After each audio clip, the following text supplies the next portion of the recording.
Ready.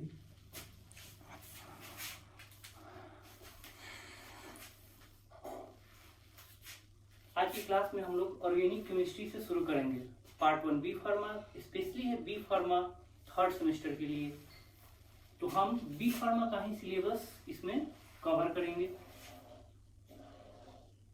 Organic chemistry, सबसे पहले organic chemistry में हम देखेंगे इंट्रोडक्शन के बारे में कि ऑर्गेनिक केमिस्ट्री का इंट्रोडक्शन, इंट्रो के बारे में जानेंगे हम। इंट्रोडक्शन, तो इंट्रोडक्शन में आएगा मेरा डिफिनीशन पार्ट होगा। उसके पास क्लासिफिकेशन ऑफ ऑर्गेनिक कंपाउंड, फिर उसमें हम देखेंगे डिग्री ऑफ कार्बन एटम जैसे प्राइमरी, सेकेंडरी, टर्शियरी, क्वाटरनरी। तो ये इंट्रोडक्शन पार्ट में मेरा ये कवर करेंगे। अब डिफिनीशन पार्ट देखते हैं।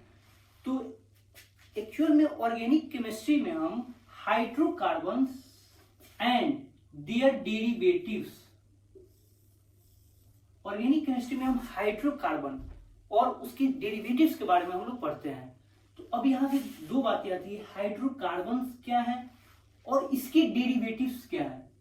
अगर समझते जाएंगे इस सबको मैं बताऊंगा डिटेल। तो हम सिंपल सा डिफिनीशन में लिख सकते हैं, study of hydrocarbons and their derivatives is known as organic chemistry. यहाँ से हमें 2 पॉइंट पे फोकस करना है, आगे हम इस 2 पॉइंट को डील करेंगे। हाइड्रोकार्बन्स क्या होते हैं और इनके डेरिवेटिव्स क्या होते हैं। अब एक बात यहाँ पे मार्केबल है कि ऑर्गेनिक केमिस्ट्री में हाइड्रोकार्बन और इसके डेरिवेटिव्स के बारे में हम लोग पढ़ते हैं। तो एक बात मार्केबल है कि एक कंक्लूजन पे हम पहुंचते हैं कि ऑल ऑर्गेनिक कंपाउंड्स, जितने भी ऑर्गेनिक कंपाउंड्स होते हैं वह कंटेन करते हैं कार्बन, यानी मस्ट है कि उसमें कार्बन होगा ही होगा। जितने भी ऑर्गेनिक कंपाउंड है उसमें कार्बन होगा ही होगा। बट लेकिन all carbon containing compounds are not organic compounds. इससे हम यही समझे कि जितने भी ऑर्गेनिक कंपाउंड्स हैं उसमें कार्बन एटम मस्ट होगा ही होगा। बट ऐसे एटम्स जिसमें कार्बन एटम्स हैं and all carbon containing compounds are not organic compounds, यानी ये जरूरी नहीं है कि जिस भी कंपाउंड्स में कार्बन है वह ऑर्गेनिक कंपाउंड होगा ही होगा। ये कोई जरूरी नहीं है कि जिस कंपाउंड्स में कार्बन है वह ऑर्गेनिक कंपाउंड भी होगा। बट ये जरूरी है कि जो ऑर्गेनिक कंपाउंड है उनमें कार्बन होगा। अब चलते हैं यहाँ पे, ये डिफिनीशन पार्ट मेरा यहाँ जो कि कवर हुआ। तो यहाँ पे इसमें हम हाइड्रोकार्बन, डेरिवेटिव्स और ये कार्बन नॉन कंटेनिंग कंपाउंड्स हम देखते हैं। तो अब इसके एग्जांपल में देख लेते हैं कि यहाँ पे ये जो इस पॉइंट को हम क्लियर करने के लिए देखते हैं कि जैसे कि मिनरल्स है लिए Na2CO3 सोडियम कार्बोनेट इसको बोलते हैं। सोडियम कार्बन, इसमें कार्बन एटम इसमें है, बट ये ऑर्गेनिक कंपाउंड्स हैं, ये इनऑर्गेनिक कंपाउंड्स है। CO2 कार्बन एटम्स हैं बट ये इनऑर्गेनिक कंपाउंड्स है। तो इस लाइन का ये मैं एग्जांपल से समझाया, यहाँ पे यही बोलता है कि all carbon containing compounds are not organic compounds. इस एग्जांपल से फिर और भी बहुत सारे एग्जांपल्स हैं। अब चलते हैं क्लासिफिकेशन पॉइंट्स पे। क्लासिफिकेशन, ऑर्गेनिक केमिस्ट्री में जो क्लासिफिकेशन, कंपाउंड्स की क्लासिफिकेशन कैसे किए गए हैं। तो एक्चुअल में क्लासिफिकेशंस का 2 बेसिस है। एक तो या तो कंपाउंड, कोई भी कंपाउंड्स होंगे या तो वो ओपन चेन में होंगे या वो रिंग फॉर्म में होंगे। इस बेसिस पे ऑर्गेनिक कंपाउंड्स का क्लासिफिकेशन है।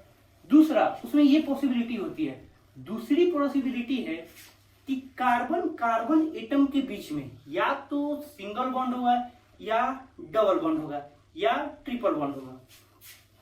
इस बेसिस पे क्लासिफिकेशन है। तो 2 बेसिस पे क्लासिफिकेशन है। एक ये क्लासिफिकेशन, तो ये क्लासिफिकेशन। तो सबसे पहले हम देखते हैं ओपन चेन और क्लोज चेन के बेसिस पे, चेन और स्ट्रेट चेन के बेसिस पे। तो इस क्लासिफिकेशन में मेरा फर्स्ट है ओपन चेन, दूसरा है क्लोज चेन। ओपन चेन को हम एसाइक्लिक भी बोलते हैं, एसाइक्लिक कंपाउंड यानी ओपन चेन कंपाउंड। दूसरा है क्लोज चेन कंपाउंड जिसको हम साइक्लिक भी कंपाउंड बोलते हैं या रिंग कंपाउंड्स भी बोलते हैं, आगे हम लोग को यूनिट 1 में कवर करेंगे बेंजीन एंड डेरिवेटिव्स। तो बेंजीन वो रिंग कंपाउंड्स ही हैं। अब ये क्लोज चेन है जो रिंग कंपाउंड्स है, इसको दो पार्ट में क्लासिफाई किया गया है। एक तो होमोसाइक्लिक, दूसरा हेट्रोसाइक्लिक। अब ध्यान दे रहे हैं कि मैं यहाँ पे मार्क किया हूं होमोसाइक्लिक और हेट्रोसाइक्लिक। होमो मीन्स क्या होता है? सेम। होमो means same. Heterocyclic, hetero means different. आगे मैं इसको अच्छे से समझाऊंगा, अभी तो जस्ट इंट्रोडक्शन चल रहा है। तो ये मैं समझाऊंगा कि होमोसाइक्लिक कंपाउंड्स क्या है, हेट्रोसाइक्लिक कंपाउंड्स क्या है।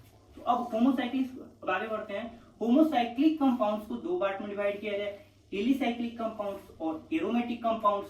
फिर एरोमेटिक कंपाउंड्स में या तो वह कंपाउंड में बेंजीनॉइड कंपाउंड या नॉन बेंजीनॉइड कंपाउंड, यानी कि उसमें एरोमेटिक कंपाउंड्स में या तो वह कंपाउंड बेंजीन रिंग प्रेजेंट होगा या बेंजीन रिंग प्रेजेंट नहीं होगा।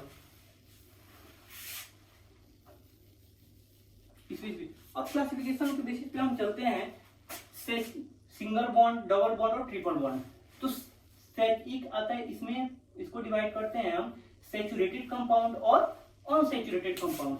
तो सैचुरेटेड कंपाउंड वैसे कंपाउंड जिनमें कार्बन और कार्बन एटम के बीच सिंगल बॉन्ड हो।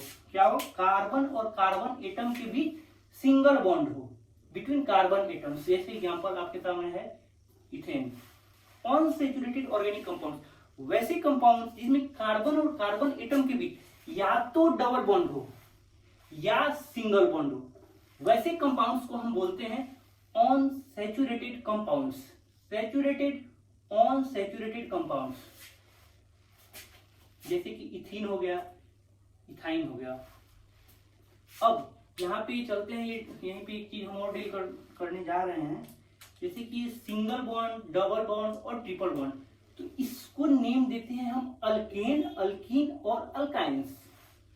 तो अल्केन के बारे में हल्का सा जानकारी यहाँ पर लेते हैं कि अल्केन जो होता है उसमें वह वैसे कंपाउंड जिसमें जो कार्बन और हाइड्रोजन से बने हो but carbon carbon atom single bond से अटैच हो, यानी कि made of carbon hydrogen only, single bond present between carbon atoms, यानी कि कार्बन और कार्बन एटम्स के बीच सिंगल बॉन्ड प्रेजेंट होना चाहिए, सिंगल बॉन्ड। एक बात यहाँ पे और मार्केबल है, also refer to as paraffins. हमें ये वर्ड में कंफ्यूजन आता है कि पैराफिन्स किसे कहते हैं, ओलिफिन्स किसे कहते हैं, इसिटाइलिन किसे कहते हैं। अल्केन को ही पैराफिन हम बोलते हैं, पैराफिन। ये पैराफिन वर्ड को भी हम आगे क्लियर करेंगे। अब अल्कीन ये जनरल फॉर्मूला मेरा हो गया CnH2n+2। यहाँ पे n जो होता है वह डिनोट करता है, रिप्रेजेंट करता है नंबर ऑफ कार्बन एटम। तो n का वैल्यू होता है 0, 1, 2 इंटीजर में चला जाता है। अब अल्कीन के containing carbon, double bond carbon, वैसे कंपाउंड जिनमें कार्बन और कार्बन एटम के बीच डबल बॉन्ड प्रेजेंट हो, वैसे कंपाउंड को हम बोलते हैं अल्कीन। जनरल फॉर्मूला CnH2n-2 होता है। Also refers to as olefins, ऐसे कंपाउंड्स को ओलिफिन्स हम बोलते हैं, यानी अल्कीन को हम ओलिफिन्स बोलते हैं। ओलिफिन्स क्या होते हैं आगे डील करेंगे। अब नेक्स्ट होता है अल्काइंस, यानी वैसे कंपाउंड जिनमें कार्बन और कार्बन एटम के बीच में ट्रिपल बॉन्ड प्रेजेंट हो इन द मॉलिक्यूल। तो ऐसे कंपाउंड्स को हम एसिटाइलिन भी बोलते हैं। अब ये मेरा क्लासिफिकेशन का बेसिस हुआ, क्लासिफिकेशन का यहाँ पूरा हुआ। अब चलते हैं, एक टर्म आता है, हम लोग आगे बढ़ेंगे ऑर्गेनिक केमिस्ट्री में। तो एक टर्म आता है, हमें वहाँ पे हमको कंफ्यूजन क्रिएट होता है यार कि ये प्राइमरी कार्बन क्या होता है, सेकेंडरी कार्बन क्या होता है, टर्शियरी कार्बन है, बहुत सा बेसिक चीज है। तो इसी बट वहाँ पे थोड़ी बहुत कंफ्यूजन आ जाती है, तो उस चीज को यहाँ पे देख रहे हैं ताकि आगे कंफ्यूजन ना हो, क्योंकि आगे इस लेक्चर के बाद हम यूनिट 1 प्रोसीड करने वाले हैं, वहाँ पे आ सकता है। तो अब देखते हैं हम degree of carbon atom. Degree of carbon atom में 1 डिग्री या और प्राइमरी कार्बन एटम, प्राइमरी को ही हम 1 डिग्री कार्बन एटम बोलते हैं। तो 1 डिग्री यहाँ वर्ड से ही क्लियर है, वर्ड से किसी भी चीज को समझने के लिए अगर कोई वर्ड बोला जा रहा है उस पर हमें ध्यान देना चाहिए कि वो वर्ड क्या है। अगर मैं वर्ड समझ गया तो उसका 80% मैं वहीं उसको डिफाइन कर सकता हूँ, ताकि 20% उसमें लिखना पड़ता है। ये मेरा वर्ड से ही मेरा क्लियर हो गया। Degree of carbon atom 1 degree से यहाँ पे क्लियर है कि 1 डिग्री यानी कि carbon attach to only 1 carbon, यानी कि एक कार्बन जो ओनली 1 कार्बन से अटैच्ड होगा, ओनली 1 कार्बन से अटैच्ड होगा, और नो अदर कार्बन एटम या और नो अदर कार्बन, इस वर्ड का मीनिंग मैं आपको अभी समझाऊंगा। ये और नो अदर कार्बन एटम ये क्या बोलना चाह रहा है, ये नो अदर कार्बन एटम्स का मीनिंग मैं समझाऊंगा अभी। तो carbon atoms to only 1 carbon, जैसे कि कार्बन कार्बन सिंगल बॉन्डेड है, सिंगल बॉन्ड एक कार्बन से, ये कार्बन कितने से जुड़ा हुआ है, एक कार्बन एटम से जुड़ा हुआ है, ये कार्बन एक कार्बन से जुड़ा है, या ये कार्बन एक कार्बन एटम से जुड़ा हुआ है, इसको इथेन बोलते हैं। तो यहाँ पे ये टर्मिनल कार्बन, इस टर्मिनल कार्बन 1 डिग्री हुआ, ये भी 1 डिग्री हुआ। तो और आगे चलते हैं, आगे देखते हैं कि terminal carbon is always 1 degree carbon atom. ये जो बोल रहा है ना कि नो अदर कार्बन एटम, या तो कार्बन एटम एक कार्बन एटम से अटैच हो या वह कोई कार्बन एटम से अटैच ना हो। तो नो अदर कार्बन एटम का मतलब यही है कि टर्मिनल कार्बन एटम, यानी कि अब हमें कंफ्यूजन आ सकती है। अब CH4 केवल हम इतना देखें, नॉर्मली यही बात ध्यान में रहती है कि एक कार्बन एटम एक कार्बन से अटैच हो, बट ये ध्यान में रहता है कि नो अदर कार्बन एटम। अब यहाँ पे हम अगर ये बात ध्यान में रहे, ये बात नहीं, फिर CH4 में हम कंफ्यूज हो जाएंगे। CH4 यार ये तो एक भी कार्बन एटम से अटैच नहीं, तो इसको 1 डिग्री बोलेंगे या 2 डिग्री, किस क्या बोलेंगे। बट यहाँ पे इस वर्ड से, सेंटेंस के इस वर्ड से क्लियर हो रहा है नो अदर कार्बन, यानी कि ये टर्मिनल कार्बन एटम है, ये भी 1 डिग्री कार्बन एटम्स होते हैं। तो यहाँ पे 1 डिग्री प्राइमरी का कॉन्सेप्ट बिल्कुल क्लियर होना चाहिए। अब चलते हैं secondary carbon atom, 2 degree carbon atom. ये भी वर्ड से क्लियर है यार कि carbon atom attach to 2 carbon atom, यानी एक कार्बन एटम है वह 2 कार्बन एटम से अटैच होना चाहिए। जैसे कि देखते हैं, मैं हाइड्रोजन को नहीं, हाइड्रोजन ऑलरेडी होता है, अंडरस्टूड होता है, CH2 होता है, प्रोपेन हो गया, ये प्रोपेन। अब इस मिडिल कार्बन को हम देखते हैं, मिडिल वाले कार्बन को हम देखते हैं, ये कितने कार्बन से अटैच है, एक कार्बन, यानी कि ये 2 कार्बन से अटैच है। इसको हम बोलते हैं 2 डिग्री कार्बन एटम। ये मेरा हुआ 2 डिग्री कार्बन एटम। यहीं पे मैं पूछूं कि ये कार्बन एटम, ये कार्बन का क्या डिग्री होगा, ये 1 डिग्री होगा क्योंकि एक कार्बन से अटैच है। तो अब एक पॉइंट और मार्केबल है कि 2 डिग्री और सेकेंडरी कार्बन होने के लिए number of, at least number of कितने कार्बन एटम का रिक्वायरमेंट होना चाहिए, एटलीस्ट 3 कार्बन एटम रिक्वायर्ड, कम से कम 3 कार्बन एटम होने चाहिए 2 डिग्री कार्बन होने के लिए। सिंपल सी बात है यार, 2 डिग्री कार्बन एटम बोलते, ये 2 अगर कार्बन लेते हैं तो ये तो 1 डिग्री हो जाएगा, 2 डिग्री होने के लिए तीसरा तो अटैच होना ही चाहिए। बहुत तीर मारने वाली बात नहीं है ये। अब चलते हैं tertiary carbon, 3 degree carbon atom. ये भी सिंपल से वर्ड से ही क्लियर है कि carbon atom attach to 3 carbon atom, जैसे कि आइसोब्यूटेन इसको बोलते हैं, आइसोब्यूटेन। ये कार्बन देखें तो एक कार्बन, 2 कार्बन, ये कार्बन जो है वो 3 कार्बन एटम से अटैच है, 3 कार्बन एटम से अटैच है, इसको 3 डिग्री कार्बन एटम बोलते हैं। वैसे 4 डिग्री क्वाटरनरी कार्बन एटम होता है, तो carbon attach to 4 carbon atom, जैसे कि ये कार्बन एटम यहाँ पे हम देखते हैं, तो ये 1 2 3 4 कार्बन एटम से, इसको नियोपेंटेन बोलते हैं, नियोपेंटेन बोलते हैं, नियोपेंटेन। ये क्लियर। अब एक बात और ध्यान में आती है यार कि 1 डिग्री हुआ, 2 डिग्री हुआ, 3 डिग्री 4, क्या 4 डिग्री तक ही होता है क्या? कार्बन मैक्सिमम 4 डिग्री तक ही होता है, 5 डिग्री नहीं होते, नहीं होगा यार। सिंपल सी बात है, ये तो कुछ समझने वाली बात है कि इसको मैं मिटा दूं, ये सारे पॉइंट्स को मैं यहाँ पे कवर करूंगा क्योंकि इसमें कोई कॉन्सेप्ट नहीं है। यहाँ पे एक बात है कि कार्बन है यार, कार्बन मैक्सिमम कितना बॉन्ड बनाता है, कार्बन टेट्रावैलेंसी शो करता है, सब लोगों को पता है। तो कार्बन मैक्सिमम 4 बॉन्ड बना सकते हैं, इसलिए 4 डिग्री तक ही शो करते हैं। अब यहाँ चलते हैं, कुछ मेरा पॉइंट्स था, जैसे कि मैं ये मार्क किया हूँ कि हाइड्रोकार्बन। अब देखते हैं कि हाइड्रोकार्बन क्या होते हैं। बुक पढ़ने पे कब समझ में आएगा, उसकी वर्ड क्लियर होंगे। सबसे पहले जरूरी है वर्ड क्लियर होना। वर्ड क्लियर हो जाएगा, अपने आप सब कुछ समझ में आ जाएगा, कंसेप्ट समझ में आने लगेगी, और जब कंसेप्ट समझ जाएंगे उसके बाद फिर तो क्वेश्चन क्यों बन जाएगा। अब देखते हैं यहाँ पे एक वर्ड है हाइड्रोकार्बन। अब हाइड्रोकार्बन्स क्या होते हैं? हाइड्रोकार्बन्स क्या होते हैं? हाइड्रोकार्बन्स क्या होते हैं?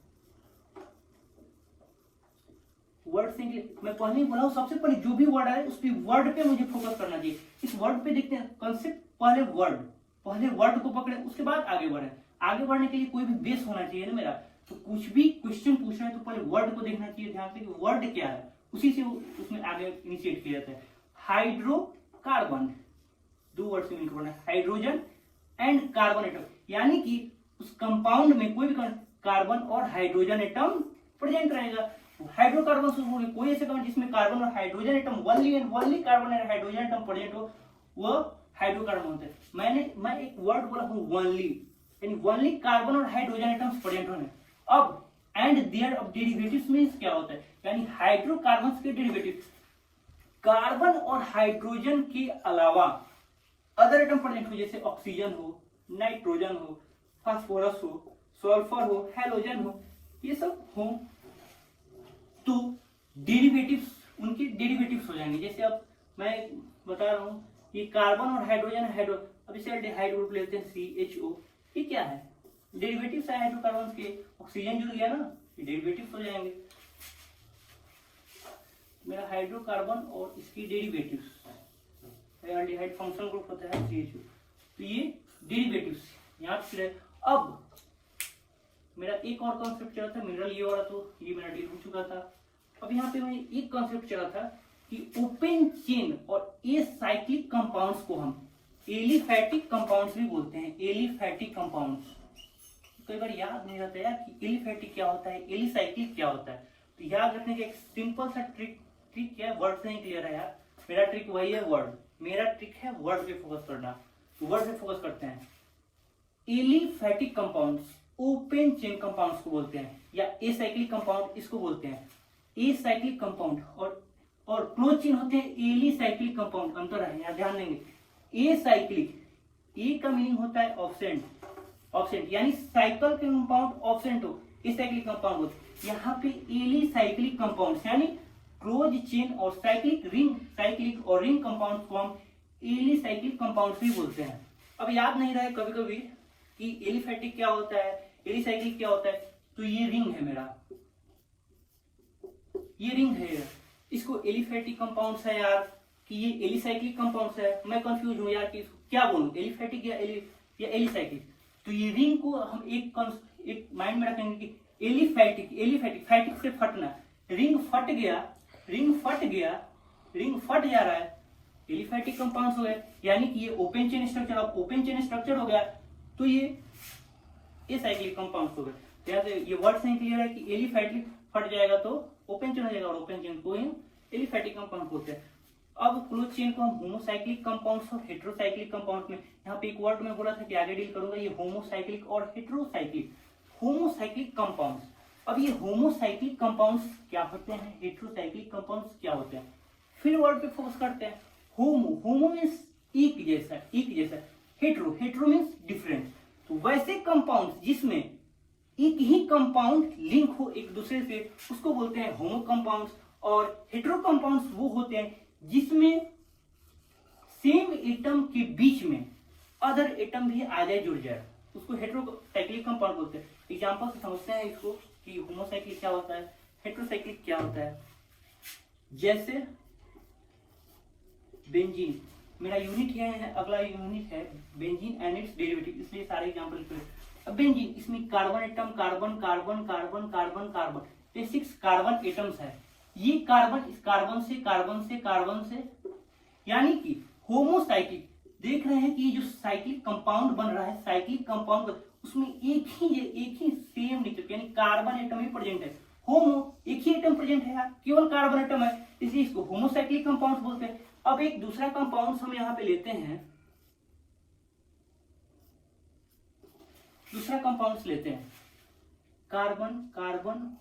Carbon oxygen. अब यहाँ पे मार्क करने वाली बात है, यहाँ पे ये ऑक्सीजन, ये मेरा एक डिफरेंट कंपाउंड आ रहा है, ये मेरा डिफरेंट कंपाउंड आ रहा है, यानी ये carbon carbon carbon carbon homocyclic, इसमें होमोसाइक्लिक था, यहाँ पे डिफरेंट आ गया यानी हेटेरो ग्रुप आ गया, ऑक्सीजन यानी हेटेरो ग्रुप आ गया, तो इसको हम बोलते हैं हेटेरोसाइक्लिक कंपाउंड। साइक्लिक कंपाउंड है बट हेटेरो है, क्यों? क्योंकि एटम दूसरा आ गया। होमोसाइक्लिक, साइक्लिक कंपाउंड है बट होमो है, क्यों? क्योंकि सेम कार्बन एटम केवल प्रेजेंट है। सिंपल सी बात थी। अब चलते हैं होमोसाइक्लिक कंपाउंड। होमोसाइक्लिक कंपाउंड को दो डिवाइड किया गया, एलिसाइक्लिक कंपाउंड, एरोमेटिक कंपाउंड। हमको एरोमेटिक कंपाउंड्स पर फोकस करना है। तो फिर एरोमेटिक कंपाउंड, वैसे कंपाउंड्स, अब एरोमेटिक कंपाउंड्स क्या होते हैं, एक बात और यहाँ पे माइंड में आता है यार, ये एरोमेटिक कंपाउंड्स क्या होते हैं, इसको मैं यूनिट में डील करूंगा कि किस कंपाउंड्स को हम एरोमेटिक कंपाउंड्स बोलेंगे, किस कंपाउंड्स को हम नॉन एरोमेटिक कंपाउंड्स बोलेंगे। वहां से एरोमेटिसिटी का रोल आएगा, क्योंकि हमें आगे पढ़ना है बेंजीन एंड इट्स डेरिवेटिव्स में, यूनिट फर्स्ट में। ये मेरा नेक्स्ट लेक्चर में आ जाएगा। तो एरोमेटिक कंपाउंड्स ये मैं वहां पे डील करूंगा। तो अब एरोमेटिक कंपाउंड्स, बेंजीनोइड और नॉन बेंजीनोइड कंपाउंड्स, वर्ड से ही क्लियर है। बेंजीनोइड कंपाउंड्स यानी वैसे कंपाउंड्स जिसमें बेंजीन रिंग प्रेजेंट हो, बेंजीन रिंग प्रेजेंट हो। जैसे कि एग्जांपल हम लेते हैं फिनॉल, OH लगा दिए, कैसे कंपाउंड है? बेंजीनोइड, बेंजीनोइड कंपाउंड है क्योंकि बेंजीन रिंग इसमें प्रेजेंट है। और वैसे कंपाउंड जिनमें बेंजीन रिंग एब्सेंट होगा वो नॉन बेंजीनोइड कंपाउंड हो जाएंगे। ये दोनों डील हो गए। अब चलते हैं क्लासिफिकेशन, सैचुरेशंस, ये हम बता चुके हैं। एक यहाँ पे मैं पैराफिन्स, पैराफिन जस्ट टर्मिनोलॉजी है यार, ये अल्केन है, अल्केन को पैराफिन्स बोला जाता है। पैराफिन्स और पैराफिन्स इसको क्यों बोला जाता है, पैराफिन्स क्यों बोला जाता है? पैराफिन्स इसलिए बोला जाता है कि पैराफिन्स ये लैटिन वर्ड से निकला है, जिसका मतलब होता है इनर्ट और लो एफिनिटी भी बोलते हैं, लो एफिनिटी। तो यानी हम बोल सकते हैं कि अल्केन यानी कि ऑल्सो रिफर्स टू पैराफिन, यानी कि अल्केन ये कंपाउंड्स जो होते हैं ये इनर्ट कंपाउंड्स होते हैं। एक यहाँ पे ये भी पॉइंट्स आ गया, आप नोट कर सकते हैं। पैराफिन्स अल्केन में इनर्ट कंपाउंड्स होते हैं, यानी रिएक्शंस में इन्वॉल्व नहीं होते हैं। अब चलते हैं कि अल्केन्स यानी contains carbon, double bond carbon in the molecule. Olefins alkyne को हम ओलिफिन्स बोलते हैं। ओलिफिन्स क्यों बोलते हैं? ओलिफिन्स इसे बोलते हैं, ये लैटिन वर्ड से निकला हुआ है, जिसका मतलब होता है ऑयल, यानी जो भी मोस्टली ऑयली कंपाउंड्स होते हैं वो अल्कीन होते हैं। अल्कीन कंपाउंड्स उनमें लो मेंबर रिंग के अल्कीन कंपाउंड्स होते हैं, लो मेंबर रिंग के अल्कीन कंपाउंड्स होते हैं, इसलिए ये ओलिफिन्स बोलते हैं। अब एसिटाइलिन, इसको एसिटाइलिन बोलते हैं। और ये जो ट्रिपल बॉन्ड का लिंकेज है ना, इसको बोलते हैं हम एसिटाइलिन लिंकेज, इसको बोलते हैं एसिटाइलिन लिंकेज बोलते हैं। इसका प्रॉपर्ली मैं नोट्स प्रोवाइड कर दूंगा। सिंपल सा था यार ये इंट्रोडक्शन, यहाँ पे इंट्रोडक्शन की बात थी ऑर्गेनिक केमिस्ट्री की, ऑर्गेनिक केमिस्ट्री किसे कहते हैं, ऑर्गेनिक कंपाउंड्स किसे कहते हैं, ऑर्गेनिक केमिस्ट्री का डिफिनीशन क्या होता है, ऑर्गेनिक केमिस्ट्री का क्लासिफिकेशन क्या होता है, ये जो डिग्री ऑफ कार्बन एटम क्या होता है, अल्कीन क्या होता है, अल्कीन क्या होता है, अल्काइन क्या होता है। यहाँ तक मेरा इंट्रो खत्म होता है। अब हम नेक्स्ट लेक्चर में बी फार्मा थर्ड सेमेस्टर का ऑर्गेनिक केमिस्ट्री में जाएंगे, तो वहां पे हम थोड़ा सा मैं आपको हिंट्स दे रहा हूँ अभी। नेक्स्ट लेक्चर में हमें क्या पढ़ना है, नेक्स्ट लेक्चर में हम पढ़ेंगे यूनिट फर्स्ट, जो कि मेरा है बेंजीन एंड इट्स डेरिवेटिव्स। अब बेंजीन एंड इट्स डेरिवेटिव हम नेक्स्ट लेक्चर में पढ़ेंगे। अब ये बेंजीन यहीं पे एरोमेटिक कंपाउंड्स को हम डील करेंगे। बेंजीनोइड कंपाउंड्स को के बारे में हमको पढ़ना है, मेरे सिलेबस में है, तो बेंजीन को डील करेंगे यहाँ पे। उसके बाद इसकी डेरिवेटिव्स क्या होते हैं, डेरिवेटिव्स यहाँ पे मैं क्लियर किया हूँ, फिर से यहाँ पे मैं क्लियर करूंगा। ये वर्ड में क्लियर होना चाहिए, बेंजीन क्या होते हैं, ये डेरिवेटिव्स का मीनिंग क्या हुआ। उसके बाद इसमें हम हक्कर रूल आएगा, एरोमेटिसिटी आएगा, आगे रिएक्शंस आएगा। तो अभी मैं नेक्स्ट लेक्चर में प्रोसीड करूंगा। ये फर्स्ट लेक्चर मेरा था, इंट्रोडक्शन यहाँ पे कंप्लीट हो। Thank you.